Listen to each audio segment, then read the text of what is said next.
ನಮಸ್ಕಾರ ವೀಕ್ಷಕರೇ. ಸಂಸತ್ ಭವನದಲ್ಲಿ ದೊಡ್ಡ ರಾಜಕೀಯ ಹಂಗಾಮ ಆಗ್ತಾ ಇದೆ. ಡಾಕ್ಟರ್ ಅಂಬೇಡ್ಕರ್ ಅವರ ಹೆಸರಲ್ಲಿ ಕಾಂಗ್ರೆಸ್ ಎಬ್ಬಿಸಿದ ಗದ್ದಲ ಇಂದು ಇನ್ನೊಂದು ಹಂತಕ್ಕೆ ಹೋಗಿ ತಳ್ಳಾಟ ನೂಕಾಟಕ್ಕೆ ಬಂದು ನಿಂತಿದೆ. ನೂಕಾಟದಲ್ಲಿ ಬಿಜೆಪಿ ಸಂಸದ ಪ್ರತಾಪ್ ಸಾರಂಗಿ ಕೆಳಗೆ ಬಿದ್ದು ಕಣ್ಣಿನ ಪಕ್ಕದಲ್ಲಿ ಗಾಯವಾಗಿದೆ. ಅಂದಹಾಗೆ ಅವರನ್ನ ತಳ್ಳಿದ್ದು ಶ್ರೀಯುತ ರಾಹುಲ್ ಗಾಂಧಿ ಅಂತ ಬಿಜೆಪಿ ನಾಯಕರು ಆರೋಪ ಮಾಡ್ತಾ ಇದ್ದಾರೆ. ದೊಡ್ಡ ಮಟ್ಟದಲ್ಲಿ ಹೋರಾಟ ಕೂಡ ಆಗ್ತಾ ಇದೆ. ಕಹಾನಿ ಮೇ ಟ್ವಿಸ್ಟ್ ಅನ್ನೋ ಹಾಗೆ ನಾನು ತಳ್ಳಿದ್ದು ನಿಜ ಅಂತ ರಾಹುಲ್ ಗಾಂಧಿ ಕೂಡ ಒಪ್ಕೊಂಡಿದ್ದಾರೆ. ಇದರ ಮಧ್ಯೆ ಡಾಕ್ಟರ್ BR ಅಂಬೇಡ್ಕರ್ ವಿಚಾರವನ್ನ ದೊಡ್ಡ ಇಶ್ಯೂ ಮಾಡೋದರ ಹಿಂದೆ ದೊಡ್ಡ ಅಜೆಂಡಾವೇ ಇದೆ ಅನ್ನೋದು ಕೂಡ ರಿವೀಲ್ ಆಗ್ತಾ ಇದೆ. ಇದ್ಯಾವುದನ್ನು ಮುಂಚೆ ಪ್ಲಾನ್ ಮಾಡಿರಲಿಲ್ಲ, ಆದ್ರೆ ಸರಿಯಾದ ಸಮಯಕ್ಕೆ ಒಂದು ಅಸ್ತ್ರ ಸಿಕ್ಕಿರೋದ್ರಿಂದ ಕಾಂಗ್ರೆಸ್ ಇದನ್ನೇ ಇಶ್ಯೂ ಮಾಡ್ತಾ ಇದೆ ಅಂತ ಹೇಳಲಾಗ್ತಾ ಇದೆ. ಇದೆಲ್ಲವನ್ನ ಒನ್ ಬೈ ಒನ್ ವಿವರಿಸ್ತಾ ಹೋಗ್ತೀವಿ. ಈ ವಿಡಿಯೋವನ್ನ ತಪ್ಪದೆ ಕೊನೆ ತನಕ ನೋಡಿ. ಅದಕ್ಕೂ ಮುನ್ನ ಮೀಡಿಯಾ ಮಾನ್ಸ್ಟರ್ ಚಾನಲ್ ಅನ್ನ ತಪ್ಪದೆ ಸಬ್ಸ್ಕ್ರೈಬ್ ಮಾಡಿ. ಎಸ್, ರಾಜಕೀಯ ಅನ್ನೋದನ್ನ ವರ್ಣಿಸೋದಕ್ಕೆ ನಾನಾ ರೀತಿಯ ಆಯಾಮಗಳಿವೆ. ಧನಬಲ, ಜನಬಲ, ತೋಳ್ಬಲ ಅನ್ನೋದನ್ನ ಲೈನ್ ನಲ್ಲಿ ಹೇಳ್ಬೋದು. ಆದ್ರೆ ಈ ತೋಳ್ಬಲ ಅನ್ನೋದು ಇಷ್ಟು ದಿನ ಜನಸಾಮಾನ್ಯರ ಮಧ್ಯೆ ನಡೀತಾ ಇತ್ತು. ಅದ್ಯಾರೋ ನಾಯಕನನ್ನ ಗೆಲ್ಲಿಸೋದಕ್ಕೆ ಜನರು ಹೊಡೆದಾಡಿ ಸಾಯ್ತಾ ಇದ್ರು. ನಾಯಕರು ಮಾತ್ರ ಆರಾಮಾಗಿ ತಮ್ಮ ರಾಜಕೀಯವನ್ನ ಮಾಡ್ತಾ ಇದ್ರು. ಈಗ ಖುದ್ದು ರಾಜಕೀಯ ನಾಯಕರೇ ಕೈ ಮಿಲಾಯಿಸೋ ಹಂತಕ್ಕೆ ಬಂದು ನಿಂತಿದೆ. ಅದು ಎಲ್ಲಿ? ಇಡೀ ಭಾರತದ ಸಮಸ್ಯೆಗಳನ್ನ ಬಗೆಹರಿಸೋ ಸ್ಥಳ ಸಂಸತ್ ಭವನದಲ್ಲಿ. ದುರಂತ ಏನಂದ್ರೆ ಈಗ್ಲೂ ಕೂಡ ವಿವಾದಕ್ಕೆ ತುತ್ತಾಗಿರೋದು ರಾಹುಲ್ ಗಾಂಧಿಯೇ. ಬೇಕು ಅಂತಲೇ ಮಾಡ್ತಾರೋ ಏನೋ ಮಾಡೋದಕ್ಕೆ ಹೋಗಿ ಇನ್ನೇನೋ ಆಗ್ತಾ ಇದೆಯೋ ಗೊತ್ತಿಲ್ಲ. ಆದ್ರೆ ದಿನ ದಿನಕ್ಕೂ ರಾಹುಲ್ ಅಂದ್ರೆ ವಿವಾದ ಅನ್ನೋ ಅಭಿಪ್ರಾಯ ಗಟ್ಟಿ ಆಗ್ತಾ ಇದೆ. ನಿನ್ನೆಯಷ್ಟೇ ಡಾಕ್ಟರ್ ಅಂಬೇಡ್ಕರ್ ಅವರ ಬಗ್ಗೆ ಬಿಜೆಪಿ ಅವಹೇಳನ ಮಾಡಿದೆ ಅಂತ ಕಾಂಗ್ರೆಸ್ ಆರೋಪ ಮಾಡಿತ್ತು. ಕೆಲವೇ ಸೆಕೆಂಡ್ಗಳ ವಿಡಿಯೋ ಶೇರ್ ಮಾಡಿ ಎಲ್ಲಾ ಕಡೆ ಸುದ್ದಿ ಹರಡಿಸೋ ಕೆಲಸ ಮಾಡಿತ್ತು. ಆದ್ರೆ ಡಾಕ್ಟರ್ ಅಂಬೇಡ್ಕರ್ ಅವರ ವಿಚಾರದಲ್ಲಿ ಕಾಂಗ್ರೆಸ್ ಮಿಸ್ಲೀಡ್ ಮಾಡ್ತಾ ಇದೆ ಅನ್ನೋದು ವಿದ್ಯಾವಂತ ಭಾರತೀಯರಿಗೆ ಗೊತ್ತಾಗಿದ್ರಿಂದ ಈ ಅಜೆಂಡಾ ದೊಡ್ಡ ಮಟ್ಟದಲ್ಲಿ ಸಫಲ ಆಗಿರಲಿಲ್ಲ. ಆದ್ರೆ ಇತ್ತ ಅಮಿತ್ ಶಾ ರಾಜೀನಾಮೆವರೆಗೆ ಕಾಂಗ್ರೆಸ್ ಕೂಗು ಹಾಕಿದ್ರಿಂದ ಇದನ್ನ ಹೀಗೆ ಬಿಟ್ರೆ ಇನ್ ಮುಂದೆ ಸುಳ್ಳು ಹೇಳೋದೇ ಅಸ್ತ್ರವಾಗಿ ಬಿಡುತ್ತೆ ಅಂತ ಬಿಜೆಪಿ ಕೂಡ ಸರಿಯಾಗಿ ಸವಾಲ್ ಹಾಕಿತ್ತು. ಒಂದು ಕಡೆ ಲೀಗಲ್ ಆಕ್ಷನ್ ತಗೊಳ್ತಾ ಇದ್ರೆ, ಇನ್ನೊಂದು ಕಡೆ ಸಂಸತ್ ಭವನದ ಎದುರಲ್ಲಿ ಬಿಜೆಪಿ ನಾಯಕರು ದೊಡ್ಡ ಮಟ್ಟದಲ್ಲಿ ಹೋರಾಟವನ್ನ ನಡೆಸ್ತಾ ಇದ್ರು. ಕಾಂಗ್ರೆಸ್ ಸುಳ್ಳು ಹೇಳ್ತಾ ಇರೋದು ಎಕ್ಸ್ಪೋಸ್ ಆಗಿದೆ, ಇಂಥ ಮನಸ್ಥಿತಿಗೆ ಧಿಕ್ಕಾರ ಅಂತ ಬೋರ್ಡ್ ಹಿಡಿದು ಘೋಷಣೆ ಹಾಕ್ತಾ ಇದ್ರು. ಇದೇ ಹೊತ್ತಲ್ಲಿ ಸರ್ಕಾರದ ವಿರುದ್ಧ ರಾಹುಲ್ ಅಂಡ್ ಟೀಮ್ ಪ್ರೊಟೆಸ್ಟ್ ಮಾಡ್ತಾ ಅದೇ ಜಾಗಕ್ಕೆ ಬಂದಿದೆ. ಈ ವೇಳೆ ಅವಘಡ ಸಂಭವಿಸಿದೆ. ಎರಡೂ ಟೀಮ್ ಮುಖಾಮುಖಿ ಆಗ್ತಾ ಇದ್ದ ಹಾಗೆ ವಾಕ್ಸಮರ ಶುರುವಾಗಿದೆ. ನೋಡ್ತಾ ಇದ್ದ ಹಾಗೆ ತಳ್ಳಾಡೋದಕ್ಕೆ ಶುರು ಮಾಡಿದ್ದಾರೆ. ಈ ಹೊತ್ತಲ್ಲಿ ರಾಹುಲ್ ಯುವ ನಾಯಕ ಆಗಿರೋದ್ರಿಂದ ಹಿರಿಯ ನಾಯಕರನ್ನೆಲ್ಲ ಸುಲಭವಾಗಿ ಡಿಫೆಂಡ್ ಮಾಡಿದ್ದಾರೆ. ಆಗ ಸಂಭವಿಸಿದ ತಳ್ಳಾಟದಲ್ಲಿ ಪ್ರತಾಪ್ ಸಾರಂಗಿ ಕೆಳಗೆ ಬಿದ್ದಿದ್ದು ತೀವ್ರವಾಗಿ ಗಾಯಗೊಂಡಿದ್ದಾರೆ. ಈ ಬಗ್ಗೆ ಸ್ವತಃ ಪ್ರತಾಪ್ ಸಾರಂಗಿ ಹೇಳಿಕೆ ನೀಡಿದ್ದು ಘಟನೆ ಹೇಗಾಯಿತು ಅನ್ನೋದನ್ನ ವಿವರಿಸಿದ್ದಾರೆ. ತಳ್ಳಾಟ ನಡೆಯುವಾಗ ನಾನು ಸಂಸತ್ ಭವನದ ಮೆಟ್ಟಿಲಿನ ಮೇಲೆ ನಿಂತಿದ್ದೆ. ಈ ಹೊತ್ತಲ್ಲಿ ರಾಹುಲ್ ನನ್ನ ಪಕ್ಕದಲ್ಲಿದ್ದ MP ಒಬ್ಬರನ್ನ ಜೋರಾಗಿ ದೂಕಿದ್ದಾರೆ. ಅವರು ನನ್ನ ಮೇಲೆ ಬಿದ್ದಿದ್ರಿಂದ ನಾನು ಕೆಳಗೆ ಬೀಳೋ ಹಾಗಾಯ್ತು ಅಂತ ಹೇಳಿದ್ದಾರೆ. ಅವರು ಬೀಳ್ತಾ ಇದ್ದ ಹಾಗೆ ಬಿಜೆಪಿ ಸದಸ್ಯರೆಲ್ಲ ಅವರನ್ನ ಎತ್ತಿ ಹಿಡಿದ್ರು. ಕಣ್ಣಿನ ಪಕ್ಕದಲ್ಲಿ ಆಗಿದ್ದ ಗಾಯಕ್ಕೆ ಬಟ್ಟೆಯನ್ನ ಒತ್ತಿ ಹಿಡಿದ್ರು. ಈ ಘಟನೆ ಬೆನ್ನಲ್ಲೇ ಕಾಂಗ್ರೆಸ್ ವಿರುದ್ಧ ದೊಡ್ಡ ಮಟ್ಟದಲ್ಲಿ ಪ್ರೊಟೆಸ್ಟ್ ಶುರು ಮಾಡಿದ್ದು ರಾಹುಲ್ ವಿರುದ್ಧ ಆಕ್ಷನ್ಗೆ ಬಿಜೆಪಿ ನಾಯಕರು ಆಗ್ರಹಿಸ್ತಾ ಇದ್ದಾರೆ. ಇನ್ನು ಇದರ ಬೆನ್ನಲ್ಲೇ ರಾಹುಲ್ ಕೂಡ ಪ್ರತಿಕ್ರಿಯೆ ನೀಡ್ತಾರೆ. ಎಲ್ಲರೂ ರಾಹುಲ್ ಇದನ್ನ ಮಾಡಿದ್ದು ತಾವಲ್ಲ ಅಂತ ಹೇಳ್ತಾರೆ ಅಂತ ಅನ್ಕೊಂಡಿದ್ರು. ಆದ್ರೆ ರಾಹುಲ್ ಗಾಂಧಿ ನಾನೇ ತಳ್ಳಿದ್ದು ಅಂತ ಒಪ್ಕೊಂಡಿದ್ದಾರೆ. ಇದರ ಜೊತೆಗೆ ಒಂದಷ್ಟು ವಿಚಾರಗಳನ್ನು ಹೇಳಿದ್ದಾರೆ. ನಾವು ಸಂಸತ್ ಭವನದ ಒಳಗೆ ಹೋಗೋದಕ್ಕೆ ಬರ್ತಾ ಇದ್ವಿ. ಈ ಹೊತ್ತಲ್ಲಿ ಬಿಜೆಪಿ ಸದಸ್ಯರು ಎಂಟ್ರೆನ್ಸ್ ನಲ್ಲಿ ನಿಂತು ಅಡ್ಡಗಾಲು ಹಾಕಿದ್ದಾರೆ. ನಮಗೆ ಬೆದರಿಕೆಯನ್ನು ಹಾಕಿದ್ದಾರೆ. ನಮಗೆ ಒಳಗೆ ಹೋಗೋದಕ್ಕೆ ಬಿಡ್ಲೇ ಇಲ್ಲ. ಆ ಕಾರಣಕ್ಕೆ ನಾವು ತಳ್ಳೋ ಹಾಗಾಯ್ತು.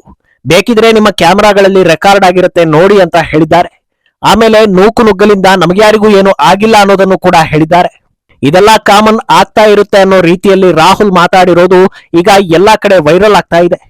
ರಾಹುಲ್ ಗಾಂಧಿ ಕ್ಷಮೆ ಯಾಚಿಸಬೇಕು ಅನ್ನೋ ಕೂಗು ಹೆಚ್ಚಾಗಿದೆ. ಅಂದಹಾಗೆ ಇಲ್ಲಿ ಗಮನಿಸಬೇಕಾಗಿರೋ ಅಂಶಗಳು ಸಾಕಷ್ಟಿವೆ.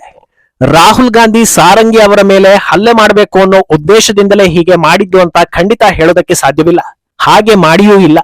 ಘಟನೆ ನಡೆದಿರೋದು ಅಚಾನಕ್ಕಾಗಿ ಅನ್ನೋದು ಕಾಮನ್ ಸೆನ್ಸ್. ಆದ್ರೆ ವಿಪಕ್ಷ ನಾಯಕ ಸ್ಥಾನದಲ್ಲಿ ನಿಂತು ತಳ್ಳೋ ಕೆಲಸ ಮಾಡಿದ್ದು ಯಾಕೆ ಅನ್ನೋದು ಇಲ್ಲಿ ಪ್ರಶ್ನೆ ಇರೋದು. ಒಂದು ಚಿಕ್ಕ ವಿಚಾರ ಸಿಕ್ಕಿದ್ರೆ ಅದನ್ನ ತಿರುಚಿ ಹೊಸ ಅಜೆಂಡಾ ಸೃಷ್ಟಿ ಮಾಡಿ ಹೋರಾಟ ಪ್ರತಿಭಟನೆ ಮಾಡೋ ಚಾಣಾಕ್ಷತೆ ಇರುವವರಿಗೆ ಬಿಜೆಪಿ ಒಳಗೆ ಹೋಗೋದಕ್ಕೆ ಬಿಡ್ಲಿಲ್ಲ ಅನ್ನೋದನ್ನೇ ಮುಂದಿಟ್ಕೊಂಡು ಅದನ್ನೇ ಬಲವಾದ ಅಸ್ತ್ರ ಪ್ರಯೋಗ ಮಾಡಬಹುದಿತ್ತು. ಆದ್ರೆ ಅದನ್ನ ಮಾಡದೆ ನೇರವಾಗಿ ಹೊಡೆದಾಟಕ್ಕೆ ಮುಂದಾಗ್ತಾರೆ ಅಂದ್ರೆ ಏನರ್ಥ?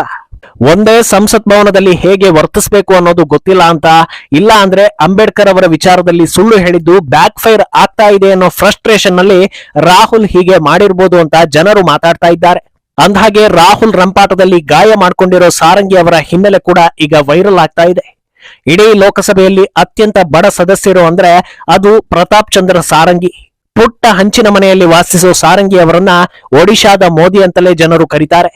ಆರ್ಎಸ್ಎಸ್ ಹಾಗೂ ಬಿಜೆಪಿ ಕಾರ್ಯಕರ್ತರ ಜೊತೆ ಉತ್ತಮ ಒಡನಾಟ ಹೊಂದಿರೋ ಅವರು ಸೈಕಲ್ನಲ್ಲಿ ಓಡಾಡಿಕೊಂಡೇ ಕಾರ್ಯಕರ್ತರನ್ನ ಭೇಟಿಯಾಗೋದು, ಜನರ ಸಮಸ್ಯೆಯನ್ನ ಆಲಿಸೋ ಕೆಲಸಗಳನ್ನ ಮಾಡ್ತಾರೆ. ಅತ್ಯಂತ ಆಧ್ಯಾತ್ಮಿಕ ವ್ಯಕ್ತಿಯಾಗಿರೋ ಸಾರಂಗಿ ಸಂಸ್ಕೃತವನ್ನು ಸುಲಲಿತವಾಗಿ ಮಾತಾಡ್ತಾರೆ. 2019ರಿಂದ ಬಿಜೆಪಿ ಅಂಗಳದಿಂದ ಲೋಕಸಭೆಗೆ ಸ್ಪರ್ಧಿಸ್ತಾ ಇರೋ ಸಾರಂಗಿಗೆ ಸಜ್ಜನ ಮನುಷ್ಯ ಅಂತ ದೊಡ್ಡ ಹೆಸರಿದೆ. ಅಲ್ಲದೆ ಪ್ರಧಾನಿ ಮೋದಿ ಒಡಿಶಾಗೆ ಬಂದ್ರೆ ಸಾರಂಗಿ ಅವರನ್ನ ತಪ್ಪದೆ ಭೇಟಿ ಆಗ್ತಾರೆ. ಅಂತ ವ್ಯಕ್ತಿ ಸದ್ಯ ರಾಹುಲ್ ರಂಪಾಟದಿಂದ ಗಾಯಗೊಂಡಿದ್ದು ಸದ್ಯ ಅವರನ್ನ ಆಸ್ಪತ್ರೆಗೆ ದಾಖಲಿಸಿ ಚಿಕಿತ್ಸೆಯನ್ನ ಕೊಡಿಸಲಾಗ್ತಾ ಇದೆ.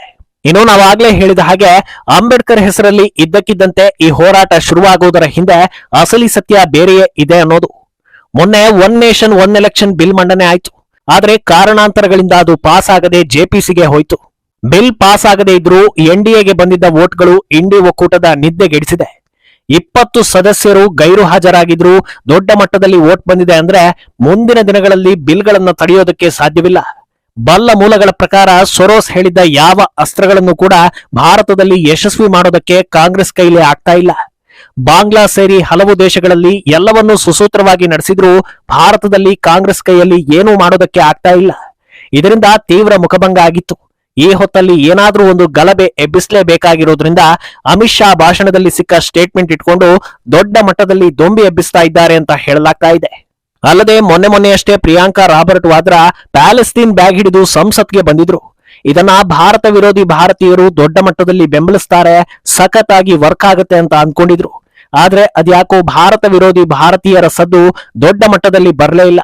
ಬದಲಾಗಿ ದೇಶ ಪ್ರೇಮಿಗಳು ಉಗಿದ ಶಬ್ದವೇ ಜೋರಾಗಿತ್ತು.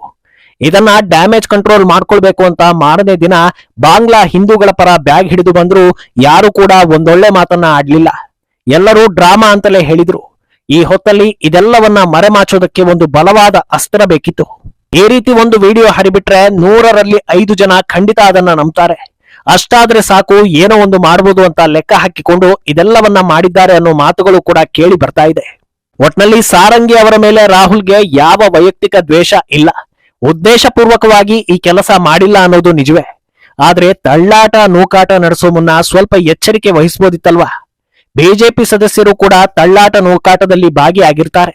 ಆದ್ರೆ ರಾಹುಲ್ ಸ್ವಲ್ಪ ದೂರದಲ್ಲಿ ನಿಂತು ಎಲ್ಲವನ್ನೂ ನೋಡಿ ಆಮೇಲೆ ಅಸ್ತ್ರ ಪ್ರಯೋಗ ಮಾಡಿದಿದ್ರೆ ಯಶಸ್ವಿ ಆಗ್ತಾ ಇತ್ತು. ಈಗ ಸ್ವತಃ ಅವರ ತಲೆ ಮೇಲೆ ಆರೋಪ ಬಂದಿದೆ. ಇದು ಮುಂದೆ ಯಾವ ಹಂತಕ್ಕೆ ಹೋಗುತ್ತೆ ಅನ್ನೋದನ್ನ ಕಾದು ನೋಡ್ಬೇಕು. ಈ ಬಗ್ಗೆ ನಿಮ್ಮ ಅಭಿಪ್ರಾಯವನ್ನ ತಪ್ಪದೆ ಕಾಮೆಂಟ್ ಮೂಲಕ ತಿಳಿಸಿ.